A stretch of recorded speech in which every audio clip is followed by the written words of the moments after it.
Puan Tanah adalah dewa. Bab 675. Puan Muda Chen telah memerintahkan agar semua orang yang datang harus dibunuh, tidak ada yang dibiarkan hidup. Mendengar suara pintu didobrak, Yulong bergegas keluar dari dapur. Dia baru saja melihat si Jagal dan yang lainnya dengan jelas dari monitor. Melihat daya tembak berat senapan mesin Gatling di tangan pihak lain, bahkan tubuhnya yang tidak bisa dihancurkan pun tidak dapat menghentikannya, jadi dia tidak berani ceroboh.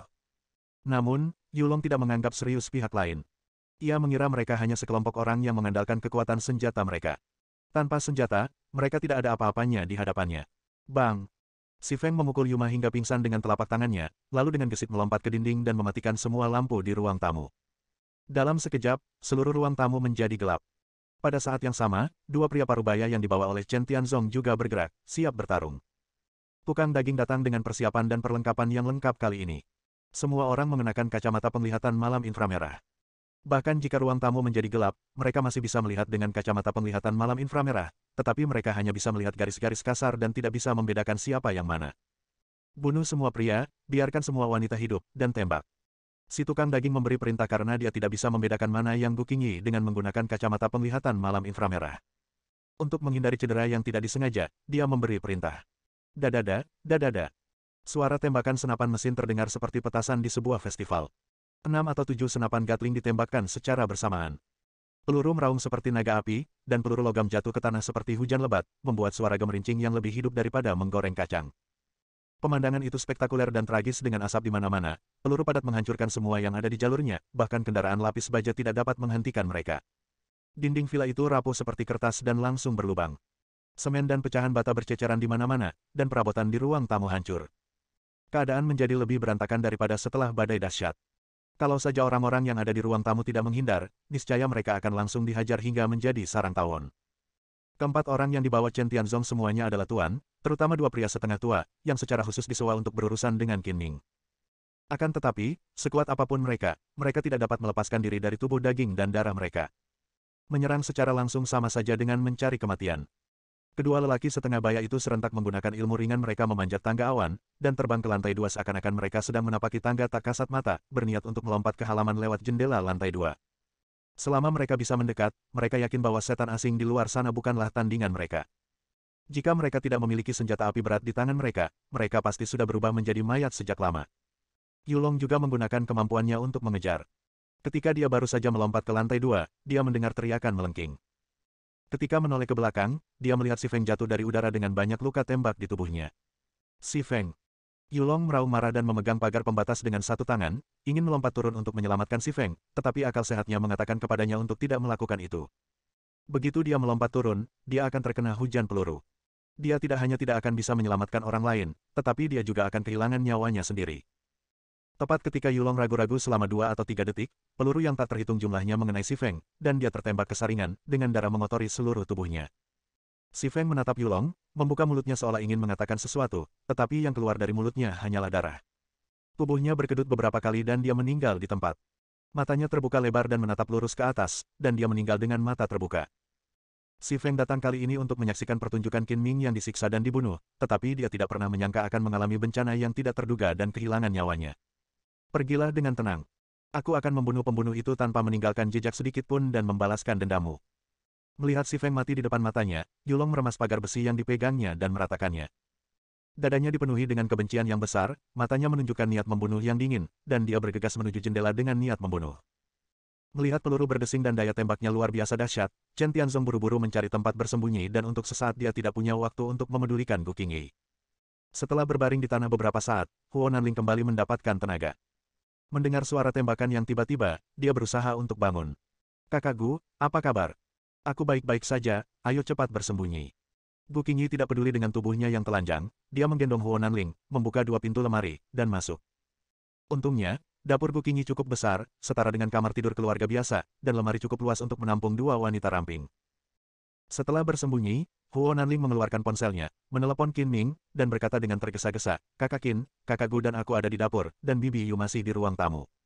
Beritahu orang-orangmu untuk tidak menembak sembarangan. Huo Nanling bahkan tidak melihat siapa yang datang dari luar.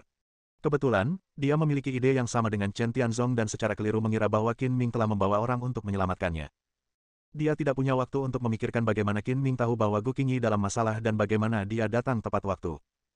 Saat itu, Qin Ming sedang makan enak di Haidilao ketika tiba-tiba menerima telepon dari Huo Nanling. Dia bingung dan bertanya, apa yang terjadi? Aku sedang makan hotpot. Pada saat yang sama, Qin Ming mendengar suara tembakan yang keras dari ujung telepon yang lain. Dia tahu ada yang tidak beres dan segera berdiri dan berjalan keluar pintu. Bukankah kau membawa orang ke sini? Huo Nanling berkata dengan heran, datang dan selamatkan kami. Chen Tianzong dan sekelompok pria bersenjata dengan asal-usul yang tidak diketahui telah masuk ke rumah Sister Gu. Tunggu sebentar, aku akan segera sampai. Mendengar ini, ekspresi Qin Ming menjadi serius. Dia segera mempercepat langkahnya dan bergegas keluar dari Haidilao seperti embusan angin. Tuan Murahan, apa yang sedang kamu lakukan? Melihat Qin Ming menjawab telepon dan pergi tanpa mengatakan apapun, Yang Ningxuan buru-buru mengejarnya. Karena Qin Ming dan kedua rekannya berjalan kaki ke sini dan tidak mengemudi, dan situasinya mendesak serta mereka tidak punya waktu untuk kembali mengambil mobil, dia melihat sekeliling dengan cepat dan langsung menuju ke sebuah Toyota. Pemilik Toyota itu adalah seorang pria gemuk yang baru saja selesai makan di Haidilao dan hendak pergi. Tepat saat dia masuk ke dalam mobil dan belum sempat menyalakannya, pintu mobil tiba-tiba terbuka, sebuah tangan menarik kerah bajunya dan dengan paksa menariknya keluar dari mobil. Sial, apa yang kau lakukan, kau gila? Empat lelaki gemuk itu. Maaf, saya polisi. Saya harus menangani kasus yang mendesak dan mobil Anda telah disita. Qin Ming lah yang menarik pria gemuk itu ke bawah. Terlepas dari apakah pria gemuk itu setuju atau tidak, dia masuk ke dalam mobil. Polisi itu hebat. Mencuri mobil saya berarti melanggar hukum dengan sengaja. Pria gemuk itu sangat kesal. Dia meraih Qin Ming dan berkata, siapa yang akan percaya kalau kamu bilang kamu polisi? Tunjukkan identitasmu. Kalau tidak, kamu tinggal menunggu dibawa ke kantor polisi untuk minum teh. Maaf, Pak. Kami memang harus menangani kasus yang mendesak. Karena kami tidak punya mobil untuk berangkat, kami hanya bisa meminjam mobil Anda. Tolong bantu kami. Yang Ningxuan mengikutinya. Meskipun dia tidak tahu apa yang diinginkan Qin Ming, dia tahu itu pasti mendesak, kalau tidak, dia tidak akan merampok mobil itu. Dia mengeluarkan kartu identitasnya dan dengan sopan bernegosiasi dengan pria gemuk itu. Kalian benar-benar polisi. Ketika pria gemuk itu melihat kartu identitas polisi Yang Ningxuan dan melihat bahwa dia cantik, amarahnya mereda dan dia tersenyum. Tapi tidak akan sulit bagi polisi untuk menyita mobilku. Bagaimana kalau aku menghancurkannya? Qin Ming tidak mau mendengarkan omelan si gendut. Dia melepaskan diri dari tangan si gendut, melaju pergi, dan terjun ke dalam lalu lintas di tengah teriakan si gendut, dan segera menghilang tanpa jejak. Melihat Qin Ming pergi begitu saja tanpa berkata apa-apa, Yang Ningxuan menghentakkan kakinya dengan marah.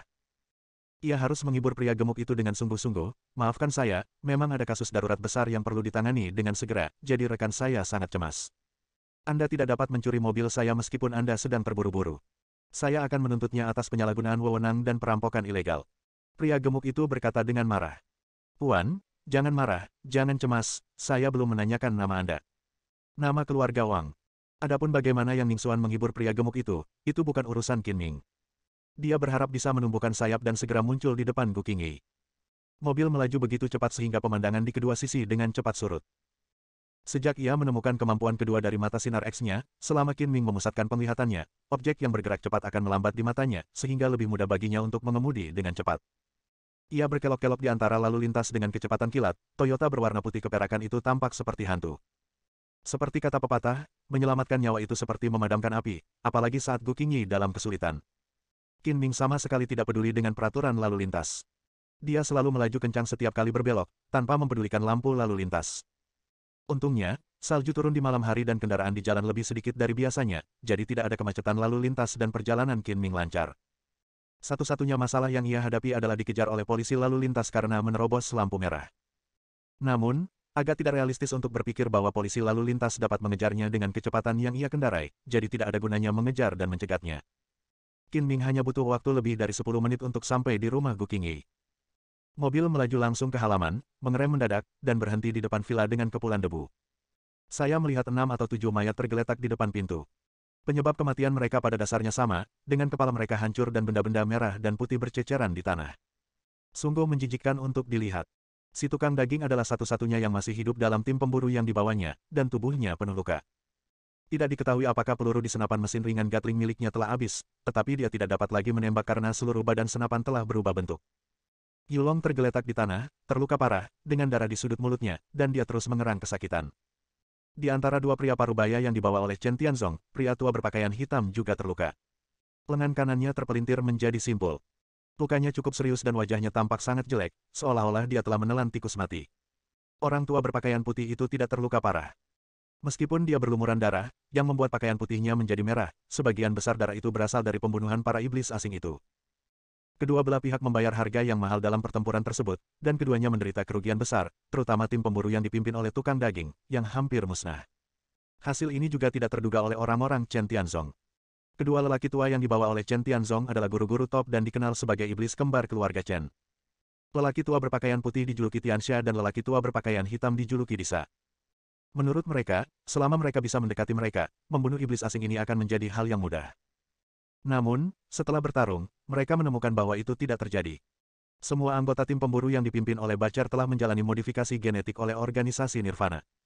Mereka memiliki kemampuan penyembuhan diri yang super dan pusat saraf rasa sakit mereka telah dihilangkan. Mereka bebas dari rasa sakit dan tak kenal takut, dan merupakan mesin pembunuh yang lengkap. Orang-orang Chen Tianzong awalnya tidak tahu hal ini, dan akhirnya harus membayar harga yang mahal. Lengan Disa cacat parah dan dia hampir kehilangan nyawanya. Bab 676. Tunggu, aku masih punya beberapa pertanyaan untuk ditanyakan. Tidak akan terlambat untuk bertindak setelah aku menanyakannya dengan jelas. Qin Ming menghentikannya, kau tidak datang ke sini hanya untuk membalas dendam padaku, kan?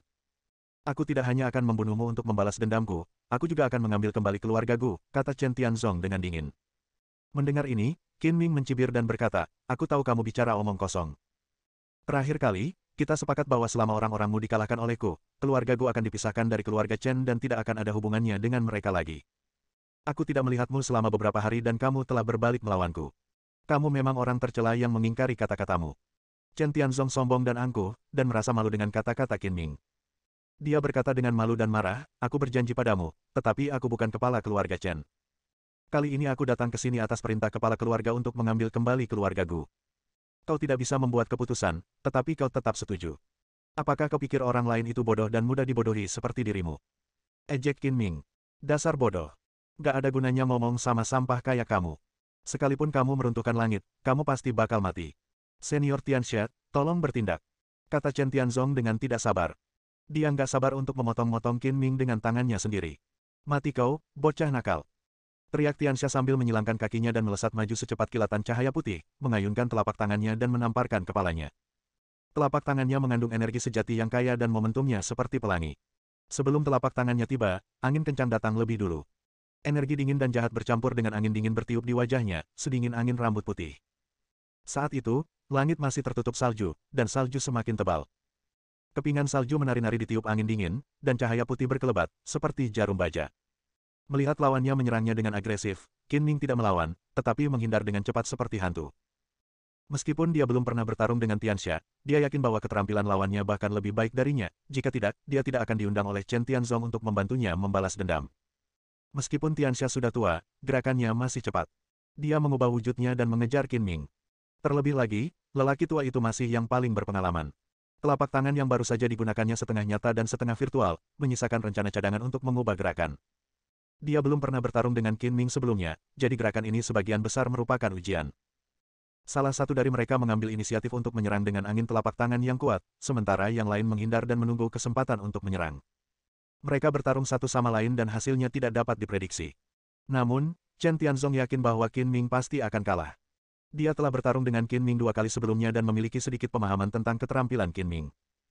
Dia secara khusus mengundang master terkenal dari generasi yang lebih tua untuk menargetkan Qin Ming dan mengambil asuransi ganda dengan mengundang 2 dari mereka. Meskipun Disa terluka parah saat itu, Tianxia sendiri sudah cukup untuk menangkap Qin Ming hidup-hidup. Chen Tianzong juga diam-diam berterima kasih atas kebijaksanaannya. Jika dia hanya mengundang 1 dari 2 roh jahat keluarga Chen, masalah hari ini akan jauh lebih merepotkan. Dia mungkin tidak dapat membunuh iblis asing ini, tetapi malah akan dibunuh oleh mereka. Dia bahkan mungkin tidak dapat melihat mereka secara langsung. Saat Qin Ming dan Tianxia bertarung, si tukang daging perlahan berjalan ke arah Chen Tianzong dan membuang senapan gatling yang cacat di tangannya, menunjukkan bahwa dia tidak punya niat jahat. Musuh dari musuhku adalah temanku. Bagaimana kalau kita bergabung untuk menghadapi Qin Ming? Ketika kedua belah pihak baru saja bertarung, Chen Tianzong telah memahami keterampilan si tukang daging dan merasa bahwa iblis asing ini tidak memiliki banyak kemampuan. Jika bukan karena kemampuan penyembuhan dirinya yang tidak normal, dia pasti sudah lama mati. Chen Tianzong sangat iri dengan kemampuan menyembuhkan luka dengan cepat ini, tetapi karena itu bukan miliknya dan dia tidak dapat memilikinya, dia menjadi sangat iri dan menghina, dan memandang rendah tukang daging itu dari lubuk hatinya. Berhenti. Tanpa menunggu Chen Tianzong menjawab, Disa menggertakkan giginya dan berkata, dasar iblis asing sialan, kualifikasi apa yang kau miliki untuk bergabung dengan kami? Saat Qin meninggal, kaulah yang akan menjadi orang berikutnya. Aku akan membiarkanmu bertahan hidup untuk sementara waktu. Salah satu lengan bisa dipatahkan oleh salah satu anggota tim pemburu. Dia sangat membenci tukang daging dan yang lainnya sehingga wajar saja jika wajahnya menjadi tidak baik. Puan tua, ini salah paham. Kita semua harus bertanggung jawab kepada musuh kita bersama, Hades. Selama kita bisa membunuhnya, anak buahku tidak akan mati sia-sia, dan luka-lukamu tidak akan sia-sia. Jika kita membiarkannya lolos, maka kita berdua akan membayar harga yang mahal dengan sia-sia. Si tukang daging berupaya sekuat tenaga untuk melobi, tetapi sekarang dia sendirian dan tidak berdaya untuk membunuh Qin Ming, jadi dia hanya bisa bergabung dengan Chen Tianzong. Diam kau! Teriak Disa dengan marah, kita tidak perlu bersekutu dengan pecundang sepertimu, kita masih bisa membunuh Qin dengan tangan kita sendiri. Senior Disa, harap bersabar. Chen Tianzong melambaikan tangannya untuk menghentikan Disa agar tidak melanjutkan ucapannya, dan menatap tukang daging itu dari atas ke bawah dengan penuh minat. Kedua belah pihak berhenti berkelahi dan Qin Ming pun tiba. Setelah beberapa menit beristirahat, luka si tukang daging sudah hampir sembuh, dan bahkan lengannya yang patah pun bisa bergerak bebas, yang membuat Chen Tianzong semakin iri. Sepertinya ada pepatah di luar negeri yang mengatakan tidak ada makan siang gratis di dunia. Bahkan jika kita mengesampingkan kesalahpahaman kita untuk saat ini, kamu tetap harus menunjukkan ketulusan dalam bekerja sama, bukan? Kata Chen Tianzong sambil tersenyum. Orang-orangku menderita banyak korban, dan akulah satu-satunya yang tersisa. Selama kita bekerja sama untuk membunuh Qin Ming, aku berjanji tidak akan pernah meminta pertanggungjawabanmu. Bukankah ini cukup tulus? Pada titik ini, Bacar menambahkan, mungkin Anda belum tahu identitas saya.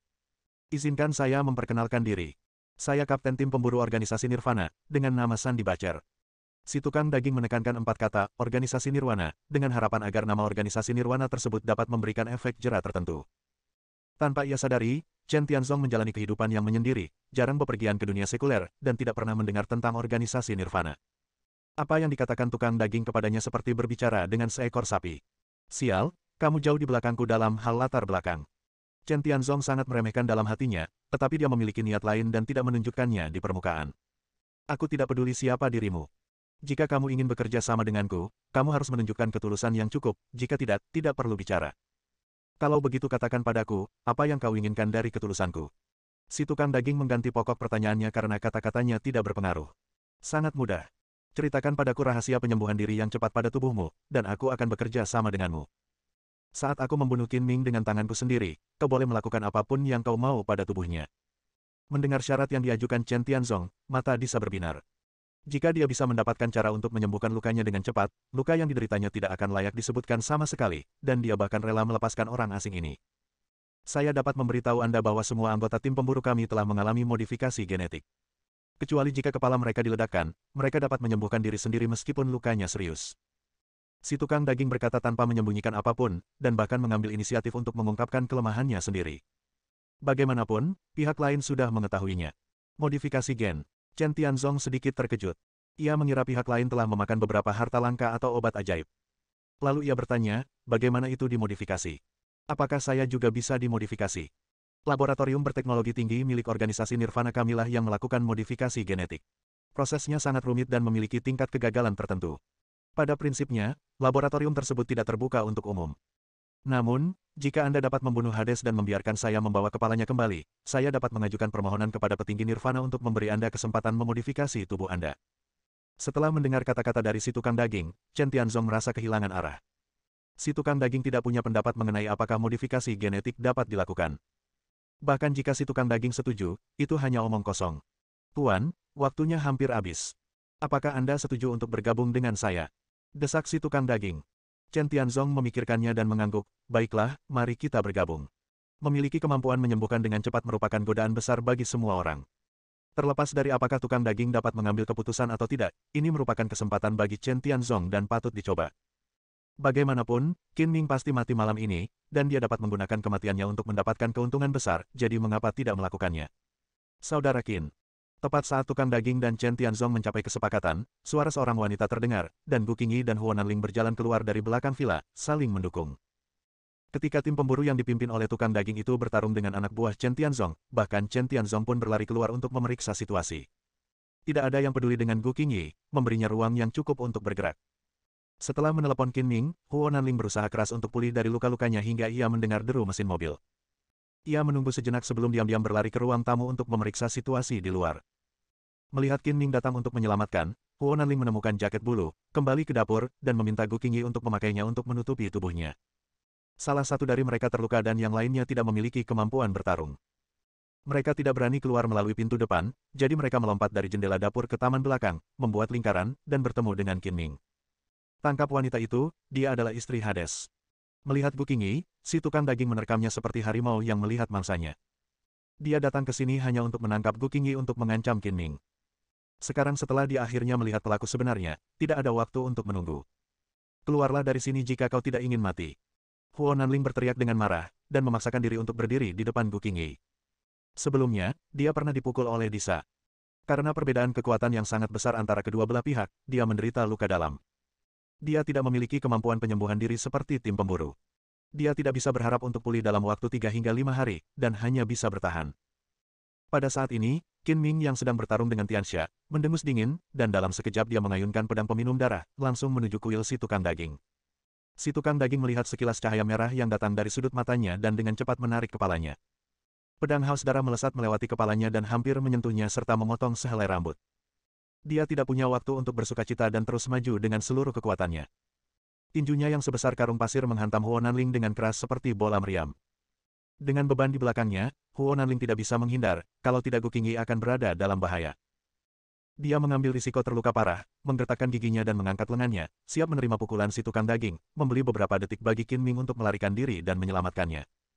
Melihat tinju itu mendekat, Huo Nanling sudah merasakan kekuatan tangan besi si tukang daging. Si tukang daging tiba-tiba berhenti dan tinju yang hendak mengenai Huo Nanling juga mengubah jalurnya dan meraih ke belakang dirinya. Pedang haus darah yang baru saja terbang di atas kepala si tukang daging berbalik seolah ditarik oleh tangan tak terlihat dan menusuk ke punggung si tukang daging. Pedang itu awalnya diarahkan ke punggung si tukang daging, tetapi si tukang daging itu peka terhadap bahaya seperti binatang buas. Pada saat kritis, dia menggerakkan tubuhnya dan menangkis pedang haus darah. Bersambung.